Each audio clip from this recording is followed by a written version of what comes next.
Olá, pessoal! Sejam todos super bem-vindos a mais um episódio aqui no canal Longidade, comigo, J. Júnior, que desta vez serei seu guia no incrível mundo da longevidade.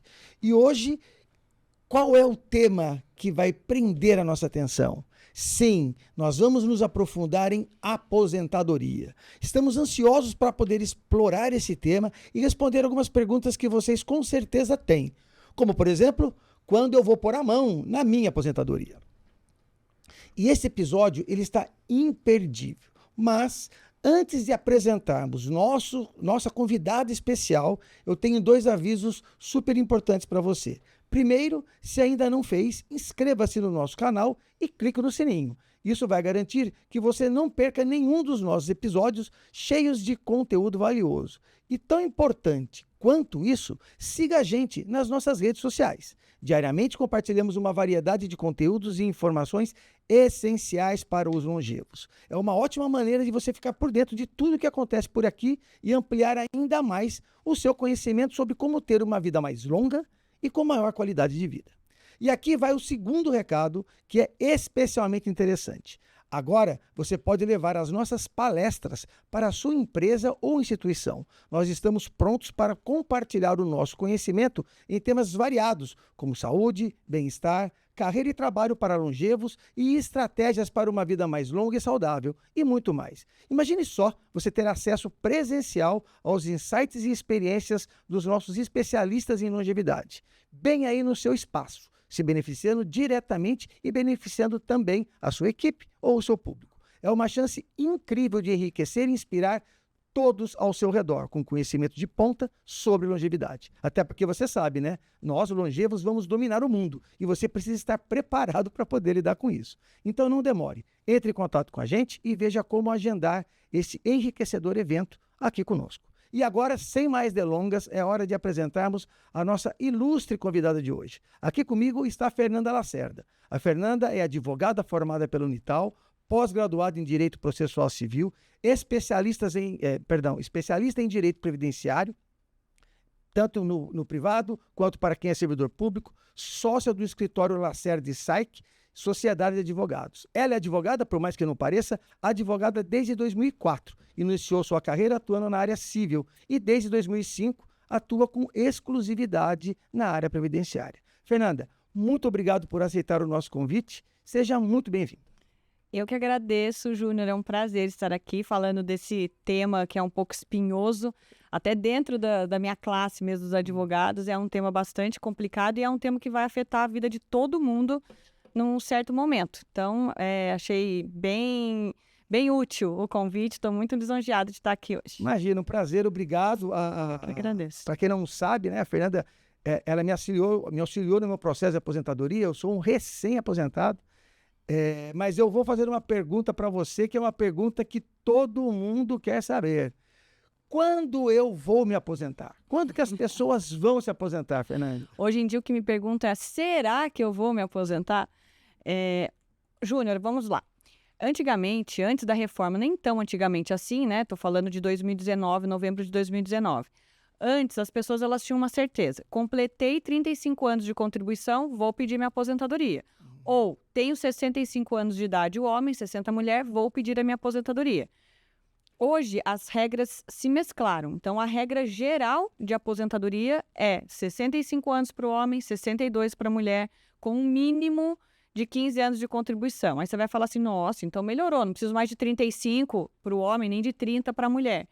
Não, porque as regras são mescladas. Antes eu tinha 35 anos de contribuição, podia me aposentar com 53 anos, se fosse o caso. Hoje não, eu tenho que esperar até o homem até os 65, a mulher até os 62. E aí no meio do caminho a gente tem o que a gente chama regras de transição, porque as pessoas, óbvio, foram pegas de surpresa com essa drástica mudança. Mas hoje, basicamente, tenho 65 anos, homem, 62, mulher, e 15 anos de contribuição, ou nada, é só isso aí mesmo. Então, aí você se aposenta. Que essa é a próxima pergunta. Porque eu ia perguntar exatamente isso. O que é a Previdência Social? Sim. E, de fato, quem tem direito a ela? Uma dúvida que a gente tem, eu tinha, até bem pouco a gente começar a conversar aqui sobre isso, é assim, e se eu não pagar a vida inteira? Se eu não contribuir, né? eu tenho direito a essa aposentadoria? Então, explica um pouco mais o que é esse sistema de previdência e tal. Vamos lá. Isso também é uma pergunta recorrente no escritório. E o que a gente tem que pensar é assim, a Previdência Social, o INSS, é um seguro. Tanto que é seguro social, é um seguro, está dentro da Seguridade Social. Então, quando eu penso em seguro, eu tenho benefícios e tenho direitos desde que eu contribua. Então, muita gente também acha que como se o INSS fosse uma opção, vou pagar o INSS para um dia me aposentar. E não é assim. Então, você paga o INSS como um seguro enquanto você trabalha. Se aposentei, continuei trabalhando, continuo pagando o INSS. Então, o que me faz pagar o INSS é o fato de eu estar recebendo uma renda que veio do meu trabalho. Aí eu tenho a contribuição que vem da empresa, enfim, mas vamos se ater aqui à pessoa física, né? Então, é isso, tem que entender a Previdência como um seguro. Posso me aposentar sem contribuir? Não. Muitas pessoas confundem um benefício que tem o apelido de LOAS, chama BPC, que é benefício de prestação continuada, que é um benefício que ele está fora da Seguridade Social, ele está no que a gente chama assistência social. Então, é um benefício que eu recebo sem ter contribuído e ele é pago pelo INSS. Então, a turma acha que é aposentadoria e não é. E aí, para eu ter acesso a esse benefício, eu tenho que preencher requisitos legais, que é quase uma condição de miserabilidade para eu ter acesso. Então, quem não contribui não vai se aposentar. E quem nunca contribuiu e tem uma condição especial poderá receber esse benefício assistencial. Tá, e essa condição especial são vários quesitos que precisam ser preenchidos, e um deles é a idade ou não? Uma pessoa... Um deles é a idade. Aí, tanto para homem quanto para mulher, 65 anos. O outro deles, que é o mais delicado, é a renda per capita da família, que tem que ser inferior a 1/4 do salário mínimo. Então, se forem 3 pessoas na casa, uma trabalhar, ganhar o salário mínimo, você já está fora dos requisitos. Mas isso é vinculado à idade ou não também? 65 anos, isso. Antes disso, se eu sou um coitado lá, existe outro mecanismo. Deficiente, só se você for deficiente. Ok, legal, muito bem. Então, Previdência Social, contribuição, quem tem direito a ela. E aí você falou agora há pouco sobre as mudanças. Você falou de antes da mudança. Eu me lembro que eu passei por uma delas ou duas, porque eu comecei a trabalhar em 84. A regra era uma, e eu acho que tem muita gente que nos ouve aqui que também vive esse momento. Então, assim, quais são as principais mudanças que foram trazidas com a reforma da Previdência? E parece que teve uma agora, sei lá, 3, 4 anos atrás. Qual foi a última? 2019, novembro de 2019, a grande reforma. E teve uma outra grandona lá atrás. Em 98. Tá, ok. Vamos falar dessa mais próxima, então. Então, vamos lá. Quais são essas mudanças? Bom, como eu comecei falando no início, antes eu tinha uma certeza que eu me aposentaria cumprindo o requisito de tempo de contribuição ou um requisito etário com um tempo de contribuição menor. Hoje não, as regras se fundiram, então eu tenho como regra geral um tipo só de aposentadoria. Antes eu tinha por idade e por tempo de contribuição. Hoje eu tenho uma aposentadoria só. É aposentadoria. Você tem que ter o requisito idade, tem que ter um requisito de tempo de contribuição. O que a gente fica aí, assim, no meio do caminho, são as regras de transição que ainda vão vigorar por muito tempo. Porque imagine, a pessoa para entrar nessa regra geral, ela tem que ter começado a contribuir depois da reforma, que é em 2019. Então, a gente ainda vai ter um tempão aí de regra de transição. E aí, como regra de transição, o que a gente tem? Regra que soma pontos, regra que tem uma idade progressiva, porque era isso, eu não precisava de idade para me aposentar com 35 anos. E aí eu tenho regra de pedágio, enfim, essas são... Posso explicar cada regra, mas tenho medo de ficar muito chato. Mas eu tenho aí regras de transição que fazem com que a gente não tenha mais essa condição de falar, completei tantos anos, vou me aposentar. Hoje é necessário você ter um mínimo de assessoria ali para entender que regra fica melhor para você. Cada regra de transição tem uma regra de cálculo, então eu até... E aí é que surge até as pegadinhas. Eu digo assim, que se você não fizer direito, você corre o risco de fazer uma escolha que não é a mais favorável para você. Exatamente. Eu lembro que quando a gente fez lá o nosso processo, você mostrou todo um cálculo. Ó, se você já quisesse pegar agora, e eu acho que foi há 4 anos que a gente conversou, se você quisesse fazer agora, eu ia pegar um valor lá X, deixando para poder fazer agora em 24, quando eu fiz 60, eu peguei, sei lá, acho que quase o dobro desse valor. É. Né? Foram 2 anos só. Essa nossa conversa, primeira conversa do seu planejamento, se você me permite dar o seu exemplo. Não tem problema. A gente fez seu planejamento e, de fato, você poderia Só não ser... fala o valor. Tá, porque, não, eu nem lembro. vai ser sequestrado. A gente fez o seu planejamento 2 anos antes da sua aposentadoria, e aí a gente consegue verificar exatamente, se eu me aposentar agora com esse valor que era ruim, você nem precisava fazer esforço nenhum para se aposentar depois com um valor bem maior. E a gente consegue planejar, assim, fazer simulações que vêm se aquilo vai ter um custo-benefício bom ao longo do tempo. E aí a gente considerou que, no seu caso, a gente esperaria por uma das regras de transição, que eu julgo ser a mais interessante, por conta da regra de cálculo, que é a sua, que é essa do pedágio 100%. Aí o povo escuta pedágio 100% já apavora. Porque em 98 teve um pedágio de 40%, todo mundo correu para se aposentar, e aí continuaram trabalhando, continuaram contribuindo, e ninguém nem sabia de nada, era um assunto que não se falava muito. Então, hoje, esse pedágio 100% é uma regra que tem um requisito de elegibilidade mais difícil de ser alcançado, mas ela te dá um cálculo melhor. E por isso o valor da sua aposentadoria ficou bem melhor do que a gente tinha olhado lá. E quais são os passos, então, que uma pessoa que quer se aposentar precisa cumprir? Como é que ela faz? Qual que é o processo? Como é que ela sabe primeiro que ela tem direito? Você falou algumas regras, mas a partir disso, quais são os caminhos? Hoje a gente tem ali aquele canal, né? Todo mundo, não sei se todos conhecem, que para mim é tão familiar que eu acho que todo mundo conhece, mas vou falar, chama Meu INSS. É uma página do site do gov.br. Muitas coisas hoje a pessoa tem que ter essa senha do gov.br para se virar na vida, vamos dizer assim. Então, com isso, ela também acessa esse portal que chama Meu INSS.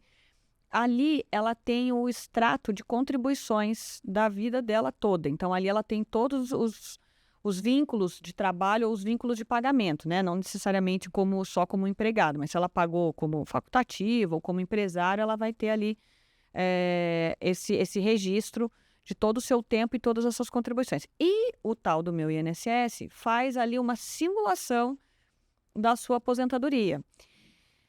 É legal? É legal, mas por vezes aquilo ali não traduz uma realidade. Se eu tiver qualquer probleminha no seu cadastro ali, e às vezes é só um probleminha da data fim de um vínculo de emprego que não está indicado ali por erro do sistema, ou um vínculo que é muito antigo, aquela simulação ela já cai por terra. Então, o primeiro passo é você ter acesso ao Meu INSS. Se você identificar alguma irregularidade no seu extrato de contribuições, que chama CNIS, é Cadastro Nacional de Informações Sociais, tem lá um ícone só para isso, pega ali o seu CNIS, começou a olhar, tem ali indicadores, ou tem ali, nossa, mas aqui não tem a data que eu saí do meu emprego, ou tá meio confuso aqui, provavelmente a sua simulação não vai traduzir a sua realidade. Mas esse é um primeiro passo. E aí, bom, enfim, tudo certo, está tudo certo, vou pedir a minha aposentadoria. É possível até pedir ali pelo Meu INSS, o próprio segurado, ele vai ter que enviar os documentos necessários, enfim, tem ali toda a hora que ele começa a fazer o pedido, tem ali o que precisa, o que não precisa, ele consegue fazer isso sozinho. Ele é fácil de falar, mas é difícil de fazer. Exato. Você tem que fazer upload aí de documentos seus com boa legibilidade, se tem foto, enfim, aquilo que você falou, dá para fazer, mas de repente você como longevo não domina ou não tem na sua mão a tecnologia necessária para poder fazer isso. Né? E mais, sabe, Júnior, às vezes a hora que está tudo certo, você tem até a tecnologia, ok, alguém fez para você, te ajudou. Seu filho te ajudou com os documentos. A hora que você começa o processo de solicitar a sua aposentadoria, o programa vai te fazendo questões ali, que aí você fica na dúvida, nossa, mas será que isso, será que aquilo? Nossa, mas isso e aquilo? E aí a chance de você, de repente, responder errado, aí acaba atrasando o seu processo de aposentadoria, se não tiver tudo redondinho, algum servidor ainda vai te fazer o que a gente chama de exigência. Então, realmente é um pouco complicado para quem não tem ali a destreza de mexer no site. Então, um caminho é a pessoa fazer ela sozinha no site. Ainda é possível ela ir a um posto, um escritório do INSS e fazer isso presencialmente? Ela tem um atendimento pessoal ou uma dessas etapas? Ou não? É só via o aplicativo? Em tese, Júnior, ela pode fazer isso pelo 135, pelo Meu INSS Em tese, se ela for a uma agência do meu INSS, bater o pé lá, ela tem que ser atendida, ponto final. Mas é aquilo, a pessoa chega lá, o estagiário do INSS ali, ele já vai falar assim, não, isso aqui você vai fazer pelo meu INSS, tá aqui uma senha, tá aqui como é que você acessa, é só entrar lá e fazer. Então, ela fica um pouco vendida ali nessa condição.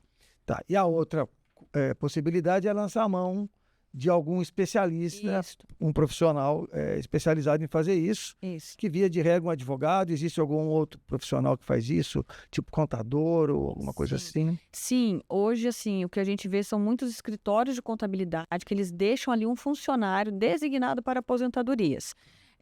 O que é o meu receio, e eu já vi isso várias vezes, né, ao longo desse tempo. A pessoa, ela não tem conhecimento de todas as regras. Hoje, nem eu consigo mais fazer uma aposentadoria, como a gente fala, na unha. Você precisa de um programa específico para você calcular as tais regras de transição, que hoje são 5, fora a regra geral, fora o direito adquirido, que de repente você até já tem. Então, fica difícil ali. Aí, essa pessoa ela vai identificar o que o simulador do INSS identifica. Deu aqui que dá, vamos lá pedir. Então, eu já vi, assim, não foi nenhuma nem duas vezes uma aposentadoria que foi requerida e não era a melhor aposentadoria, não era o melhor valor. E, assim, se a pessoa não tem o mínimo de conhecimento, já aconteceu com uma outra cliente minha, ela olhou e falou, mas eu não quero isso de jeito nenhum. Ela teve que cancelar a aposentadoria, aí dá mais trabalho do que pedir. Essa era a pergunta que eu ia fazer agora com isso que você falou. Tá. Ok, eu fui lá, fiz pelo INSS, ou enfim, e não é a melhor a melhor condição. Eu descobri, de alguma forma, que aquela condição não era melhor a minha. Eu posso reverter isso? Pode, desde que você não tenha sacado o primeiro pagamento da sua aposentadoria. Não, dançou, então. Então, o que acontece? Quando sai o seu processo de aposentadoria, você é comunicado imediatamente. E aí você tem acesso também pelo meu INSS ao processo da sua aposentadoria. Aí, pelo processo, você consegue identificar o que fizeram, o que não fizeram, enfim. Se chegou ali, você olhou o valor, não gostei, foi exatamente o que aconteceu com essa cliente. Ela olhou, ela falou assim, não, mas as minhas contribuições sempre foram altas, por que eu estou me aposentando aqui com, R$2.000? Não é isso. E aí, antes dela receber essa aposentadoria, a gente se encontrou sem querer, era uma pessoa que eu conhecia há muito tempo, aí conversando, ela falou, nossa, vou pedir para você olhar. A gente olhou, se ela esperasse o aniversário dela de 57 anos, ela entraria na regra da sua aposentadoria, que tem uma regra de cálculo muito melhor. E a aposentadoria foi literalmente o dobro, assim, mais que o dobro. E aí ela conseguiu reverter porque ela não tinha recebido esse pagamento. Então recebido. Se não tem nenhum mecanismo para recalcular? Se recebeu a aposentadoria, aí, que nesse caso, estava tudo correto, não tinha nada errado, era só uma regra pior. Se ela tivesse recebido essa aposentadoria, para cancelar, aí só com uma ação judicial. Então tem que cancelar. Tem que cancelar. Quando se fala em revisão, quando se fala em... Aí é outra coisa. Tá. Assim, uma coisa assim, não gostei, será que não tenho nada melhor dentro desse universo de regras? Tem, cancela, sem ter sacado. Puxa, tá tudo... Assim, não tem outra regra melhor, essa aqui já é a regra melhor, mas o salário não veio aquilo que eu estava esperando. Por vezes, também o INSS erra, e aí cabe a você pedir uma revisão daquele benefício porque tem algum erro, algum equívoco do INSS. Ou porque ele esqueceu de contar um tempo. O que eu estou vendo muito agora, em 2019, a regra mudou. Então, se eu tenho dois empregos, eu tenho que somar o salário dos 2 empregos e aquela soma é que vai integrar o cálculo da minha aposentadoria. O que o INSS faz? Usa só um. Tá. E aí é óbvio que o valor fica menor. Deixa eu ver se eu entendi. Vou fazer essa pergunta até para o pessoal que acompanha a gente também esclarecer uma possível dúvida. Eu entrei com um processo, foi validado um valor de aposentadoria. Sim. Aliás, qual que é o máximo que a pessoa consegue receber? Hoje é o máximo, não, o teto do INSS é 7.786. 7.786, tá. E o mínimo é um salário mínimo? É um salário mínimo. Tá, beleza. Então eu fui lá, entrei com o processo, veio essa informação, eu falei, ok, aposentadoria, vou lá e saquei isso daí. Isto feito, eu só consigo mudar esse valor se houve um erro no cálculo da aposentadoria. Se eu vacilei na escolha da metodologia ou da regra, sem chance. Exatamente. Nem com ação. Puxa Não, a vida. equação, Aí com ação você vai pedir. sim. Tá, ok, beleza, legal. Então, gente, olha, é muito importante ficar atento aí Exatamente. antes de dar o ok. A gente fica louquinho para poder pegar o nosso dinheirinho lá, mas tem que ficar atento com isso, legal. E aí, a pergunta é como funciona esse processo? Tanto o de revisão, você já falou mais ou menos como é, quer dizer, tem que procurar um profissional. Eu consigo também entrar com esse processo ou não? Eu tenho que procurar um advogado? Existe a possibilidade, dentro também do meu INSS, de solicitar um pedido de revisão ou, de repente, de fazer um recurso. Porque aí não é só na hora do cálculo que o INSS erra. Então, ele pode errar também, às vezes, nos critérios de contagem de tempo, ou não considerou um tempo ali especial, enfim. Então, cabe recurso, cabe revisão. Todos os congressos que eu participo, vem sempre uma turminha ali do INSS. Nossa, entre com a revisão e o recurso administrativo no INSS, que é muito mais legal. Não, não é. Eu não acho legal, é a minha opinião. Mas é um negócio, você não tem mecanismo assim de acesso àquilo ali. Você olha e fala, está em análise, mas você não consegue acessar o servidor que está fazendo aquilo, você não consegue entender o que está acontecendo e você fica ali à mercê, esperando o que eu já vi demorar literalmente anos. Então, eu prefiro na justiça, que também vai demorar anos, mas eu tô ali, eu entro em contato com o servidor, eu posso despachar com a juíza, você tá vendo ali a coisa andar. Tá. Mas em tese pode pedir essa revisão também no INSS. Desculpa, você fez uma primeira pergunta antes dessa, se você podia pedir a revisão? Então, não, era se uma vez que saiu, se eu podia pedir para poder alterar esse valor. E aí você falou que era através de um processo. E a revisão, antes de eu pegar o dinheiro, ela pode ser via o INSS, o meu INSS, como também eu posso usar o profissional para poder já fazer isso para mim. O mesmo profissional que fez o processo de revisão, que via de regra é um advogado, que é o que a gente recomenda. Legal.